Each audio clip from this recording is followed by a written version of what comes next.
Nicki Minaj. Nicki the Bomb, Nicki the Ninja, Nicki the Harajuku Barbie.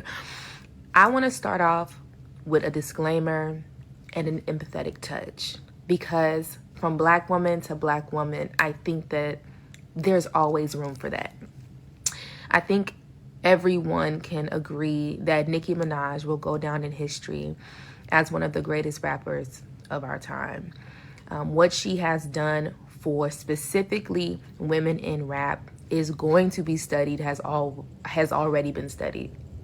Her style, her flow, her cadence, the things that she did branding wise, all things that should be celebrated. Amazing work.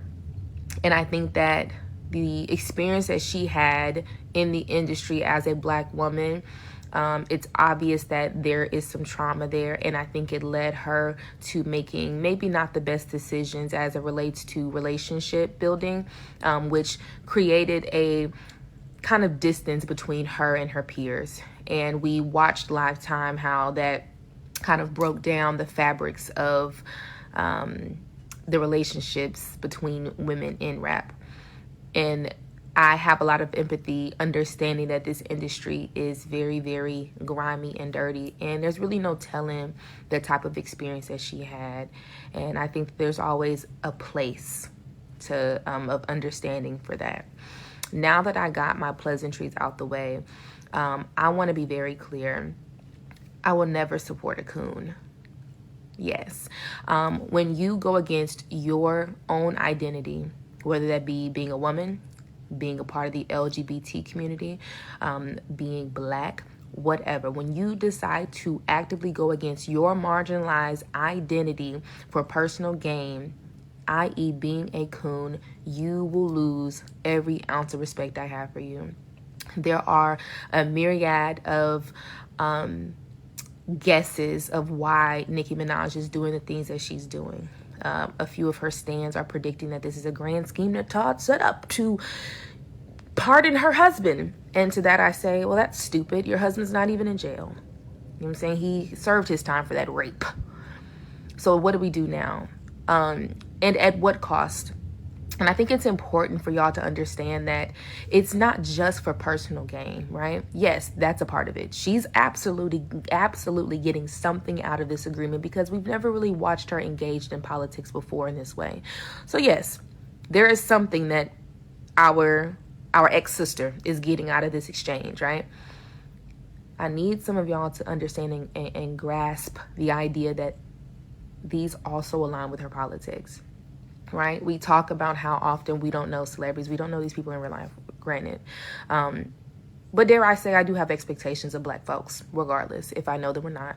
And I think the bare minimum expectation is that you at least fight for the rights of your own people. And going to a Turning Point USA event hosted by the very people who want your black ass out of this country is just so heartbreaking.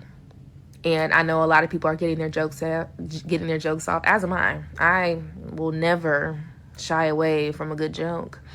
I think it's also very embarrassing for us.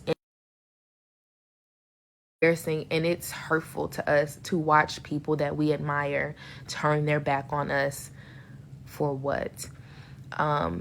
Getting up on that stage and spewing anti-trans rhetoric in the most slick, cowardly way that you did, knowing a huge chunk of your base is a part of the LGBT community, knowing how comfortable you made them feel to express their light and love for you, just to turn your back on the very fan base that you have, is disturbing to me. Getting on that stage and saying that Donald Trump was attractive was very disturbing to me. You got up there, shucked and jived in a 30-inch bust down when they would just as easily spit in your face. Embarrassing. There's a divestment that I think we all need to make in celebrity, right? We've had this conversation a myriad of times. We should not expect our celebrities to be political figures. And that I agree to, right? We should not be looking to just regular celebrities to give us political opinions, especially when they don't understand politics. And there's a difference between not understanding politics, so not really getting into it, and maybe not even standing up, more of the Drake, right? You ain't really saying much at all, so whatever. And getting your ass up on a KKK stage and letting us know where you stand. Even if this is all a ploy to get some money, to get some pardons, to get back at damn Cardi B. I don't know what the fuck you could possibly be doing. I don't care. I don't care. And it sucks because you can't undo it. You can apologize, but you cannot undo the damage that you've done, because what you're doing is you're giving validity to that base. What you're doing is you're helping them. All the while, you're just a pawn. You think, girl.